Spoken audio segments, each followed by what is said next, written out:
Now it's just her! Fahria, can you hear me? Fahria! She's preparing another summoning! The art she's casting is way too powerful to control. At this rate, her body won't be able to take much more. Dohalim!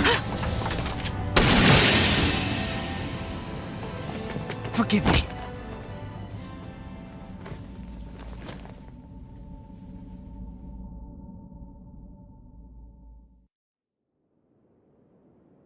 Man, I thought we were goners. Everything okay? Yes. She's only unconscious. Not her. I meant you. Shion, please. Can you treat her? I can try, but I can't promise she'll be back to her real self when she wakes up. All I can do is heal her physically. We're not even supposed to be in here. Maybe it'd be better if we moved her to somewhere a little safer. Don't you think? In that case... I'll take her off your hands. You? Avakir, what are you doing here? I was curious what you were up to, so I took the liberty of following you to find out. I overheard what you said about Tarnagin, about how he really died. I'm sorry, I had no idea. And you believed me? What makes you so sure I wasn't lying? I like to think I know you a little better than that, Dohalim. Give me some credit. I'll take Fahria. Leave her with me. I know better than to ask what you're up to. But whatever it is, I hope it all works out. Thank you.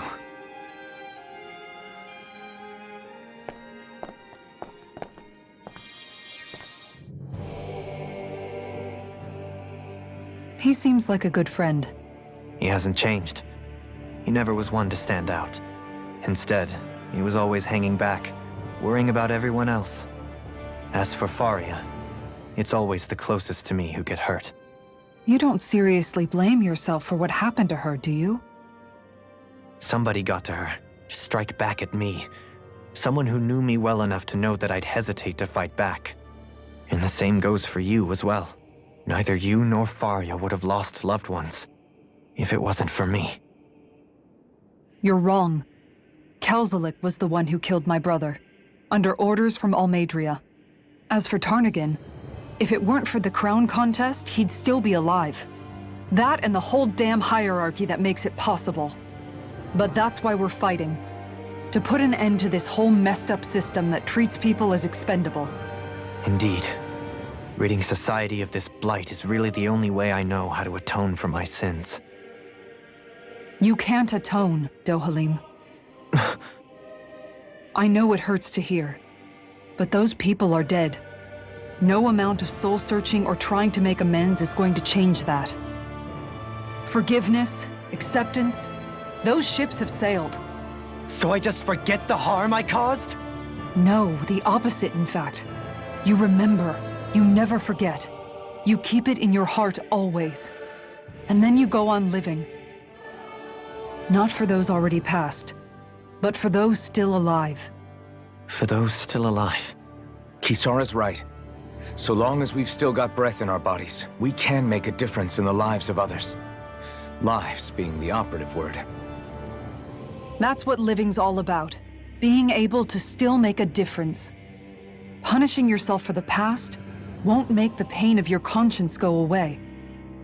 Only fixing the problem in its stead. Is that what you're saying? That's right. You have to live for tomorrow, Dohalim, not for yesterday. And not only that, you need to live for yourself, and for the change that you still can be. I shall try. Don't forget, we've still got a mystery to solve. The Forbidden Zone, remember? Shion. Huh? Thank you. You have my deepest gratitude for what you did for Fahria. Glad to be of service. I'm glad we could stop Fahria without hurting her. You all did much for her as well. I'm most grateful. Oh, shucks. We're on the same team, right? Let's move on. Do you think Fahria was really being controlled by someone? Certainly seemed that way. The question is, who? The Red Woman? The same person who's behind all of this, I'll bet. Whoever that is. Brainwashed or otherwise, the feelings of resentment she holds towards me are real. Someone used her because they knew we'd hold back. If that's not playing dirty, I don't know what is. It does tell us one thing at least. Someone here in Lenegis is watching us. Someone who means us harm. There's no question. That attack was meant for us alone. By someone capable of getting inside a person and manipulating them like a weapon. We need to find whoever it is, fast.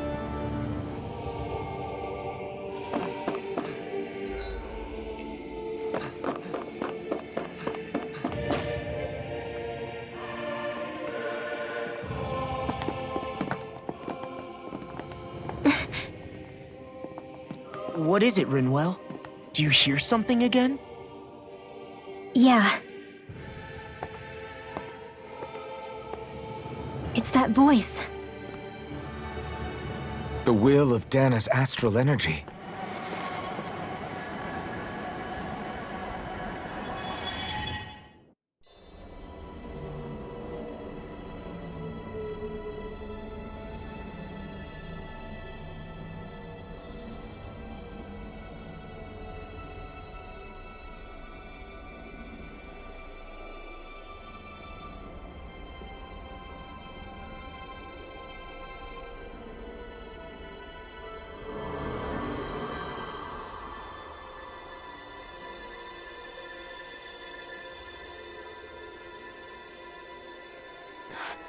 What? There's so much astral energy. But where's it all coming from? It's almost like it's alive.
That was the spirit channeling ceremony just now. No, it was more than that. What the hell was that? It felt like everything was on the brink of... like the whole world was seconds from... Oblivion. It's the same vision as the one my thorns show me. A vision of impenetrable darkness that swallows up us and everything else. An empty void. A nothing so complete and dominating that there aren't even words to describe it. The end of time. The visions of the apocalypse you've been seeing. If I'd known how bad they were,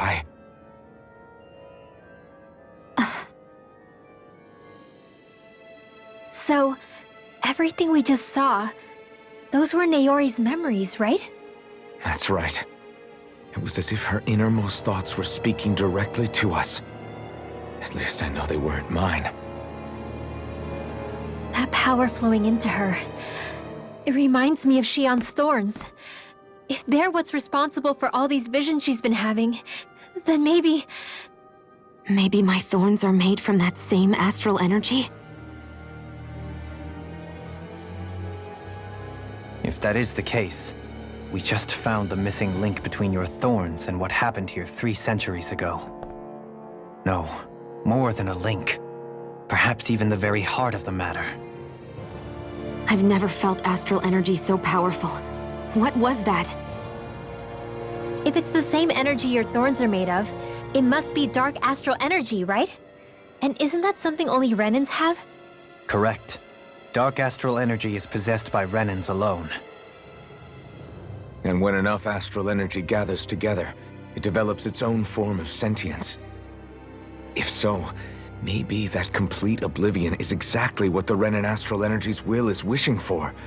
But why? I don't know. Will can be a pretty vague thing to nail down. It's more of a feeling, just like the will of Dahna. But the will of Dahna is made up of astral energy too, right? And if that's what's been showing us these visions... I don't know, should we really be getting so involved with this thing? Dahna's will would never want oblivion. But you can't say that for sure! Cut it out, you two. Squabbling over theories will get us nowhere.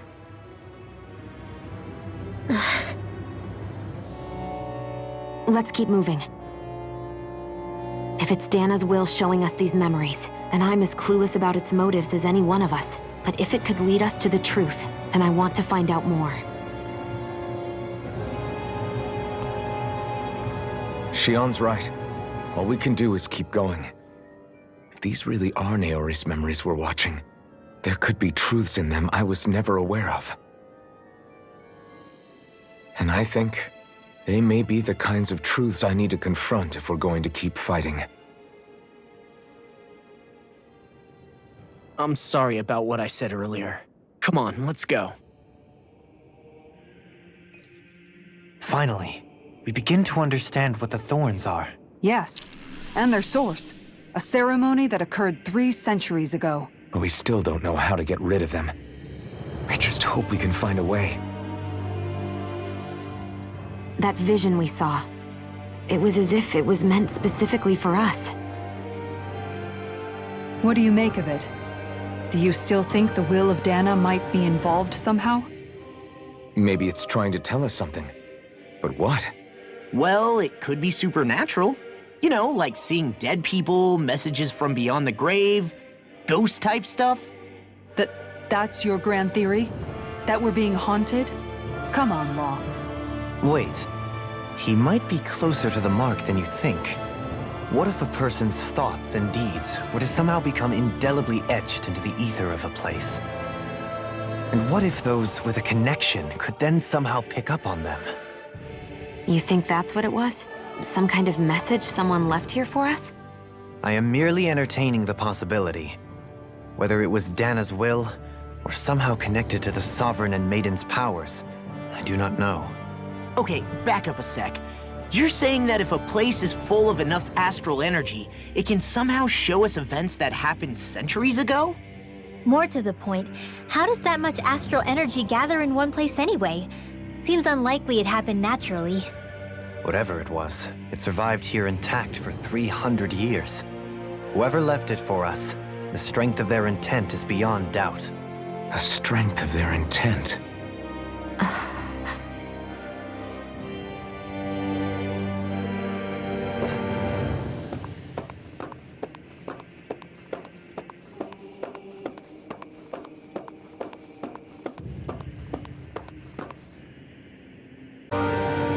Soon, we might very well learn the truth behind Shion's thorns, as well as my own past.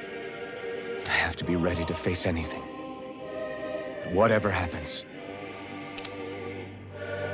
I'm determined to save Shion and Dahna. Nothing I learn can change that.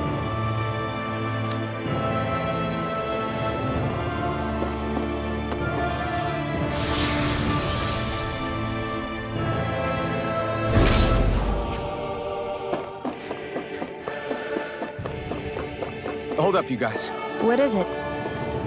I want to look through that room over there. I'm curious what we'll find. That's the room you visited in your past, right? Sure. We can check it out.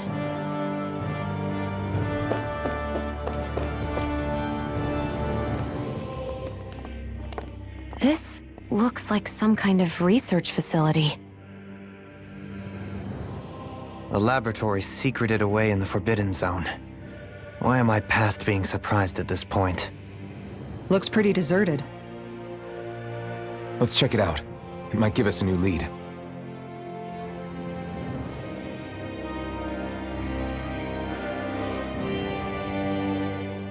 For the people of Lenegus, the Forbidden Zone is the stuff of dreams. Yet here I am, standing within its hallowed halls. It's off limits even for lords, then? Talk about an exclusive club. Being exclusive is one thing, but how many important facilities let in only the Sovereign? Doesn't that seem a little strange? Strange doesn't cover it. If it was only one room, maybe. But a place on this scale? How do they keep it from falling into ruin? Whoever the Sovereign is, they can't manage the upkeep of this whole place themselves. Did no one ever talk about it when you were growing up? No, not that I can remember. Then again, Sovereigns and Forbidden Zones weren't exactly breakfast table conversations. The Forbidden Zone is a hallowed place, at one with the Sovereign's authority, grounds of the one true ruler who presides over all Renans. That is what we believed this place to be. No, what we were made to believe it was. But now, it is finally time to discover this area's true purpose, and why it was kept hidden behind the scenes for so long.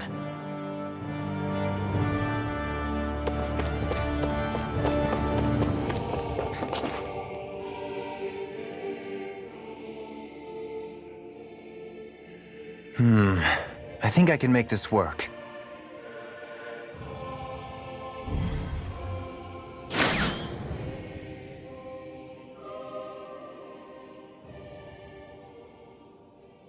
Well, can you make head or tail of it? These are experiment records by the looks of it. Reams of them, dating back hundreds of years. Let's see. A composite being capable of controlling Dahnan astral energy so as to convert its molecular and elemental makeup. The creation of a governing central figure, taking the form of a Dahnan. Codename Sovereign. Sovereign! Wait, there's more.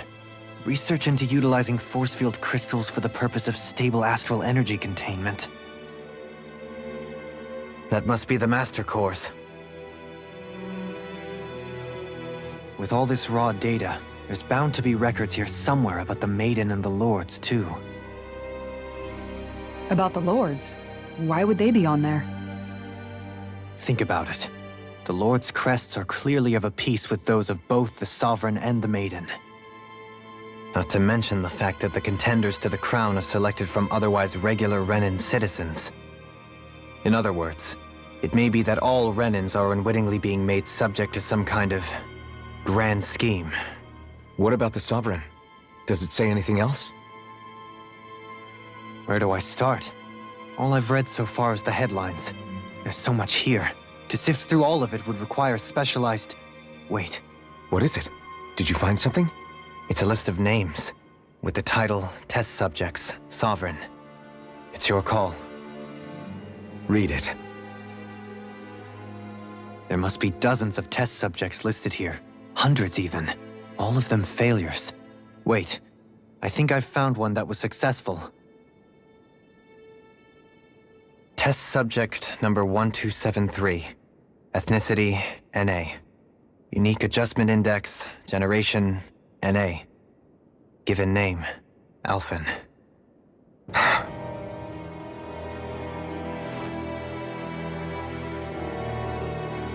They re-engineered me. Right here in this lab. Alphen. It's fine, really. What about the others? Was I the only one? Test subject number 10105. Ethnicity, NA. Unique adjustment index, generation, NA. Given name, Volron. Volron? But that means... He's only Sovereign because someone made him that way too. He's the last one. In 3 centuries worth of records, you and Volron are the only 2 subjects on whom the experiment was a success.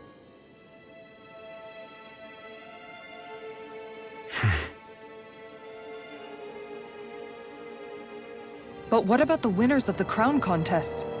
Does this mean that none of them were ever crowned sovereign after all? Upon victory, the sovereign shall return to Rena and rule over Rena and Lenegis combined. When a new sovereign is decided, the outgoing monarch shall relinquish their post and live out the rest of their days on Rena. So we were told. But according to these records, there have only ever been 2 sovereigns, neither of whom had anything to do with the crown contest. It's all lies, including the part about the sovereign residing in Rena. The crown contest was never about deciding a new ruler. It must always have been devised for some other purpose. But even supposing that's true, someone must have been in charge for the past 3 centuries, right? If it wasn't the Sovereign, then who was it? Crown contests have been held this whole time, in spite of the fact that there was already a sovereign. Me. Meaning that for the past 300 years, someone out there has to have been maintaining that lie. The same person I'm willing to bet is behind all this. The Red Woman? It's possible. But that doesn't necessarily mean she's the mastermind behind this scheme. She could be working for someone else. Someone back on the Renan homeworld. Either way, it's fair to say she's definitely involved somehow. What about the data records? Is there no other information that could help us? Not that I can see. Just file upon file of experiment results. There's nothing here about who's behind all this, or what their endgame is, unfortunately. I've barely managed to scratch the surface, mind you. You won't be able to read through it all, but you're welcome to take a look through what you can, while we're here. I'll do that.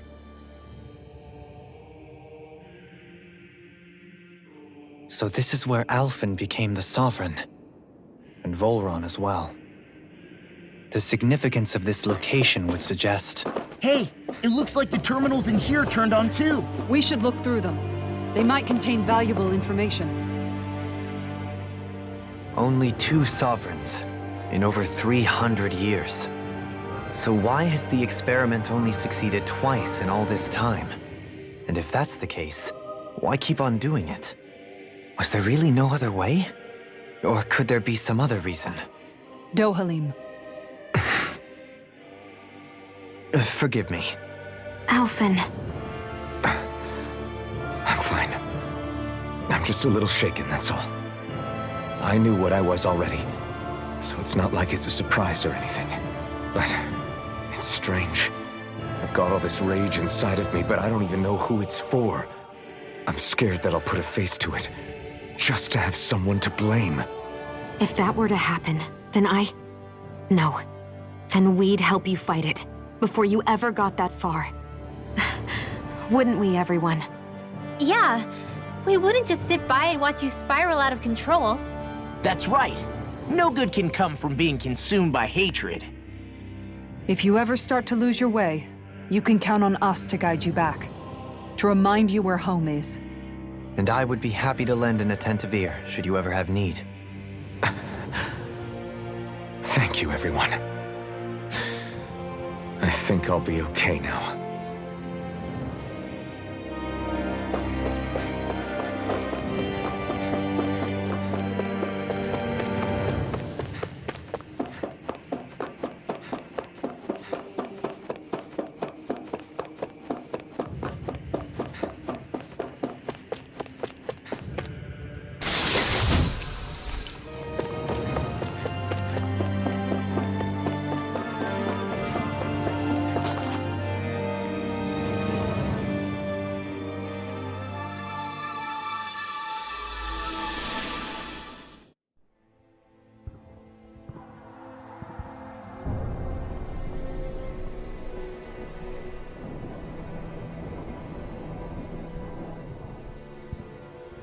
Naori, I... Don't talk. I have to do this. I gave you my word that I'd help you return to Dahna. The next time you open your eyes, you'll be home. But you... My place is here with my people. I still have a duty to fulfill. I'm sorry for what you've endured. Rena never should have dragged you into this. It's not your burden to bear. But... The mask contains a sedative. It should keep your mind from tearing itself apart any further. Let yourself go to sleep. This should help with the pain.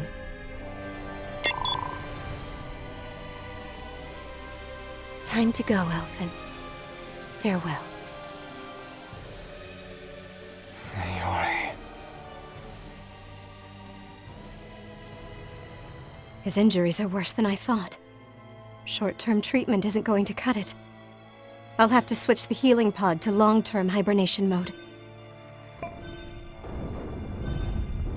The chance of surviving hibernation's less than 10%? And worse, long-term use of the mask carries a high risk of damaging his mind and nervous system. But...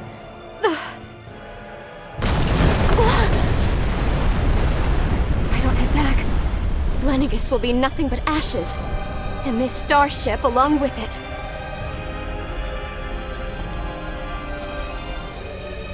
I don't know if I can fulfill my promise to you, Alphen.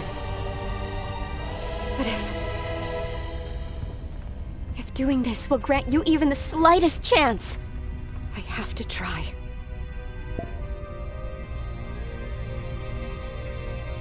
I hope it's enough.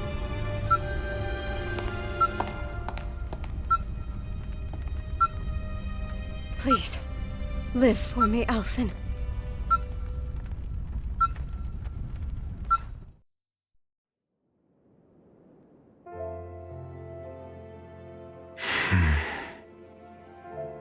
That vision.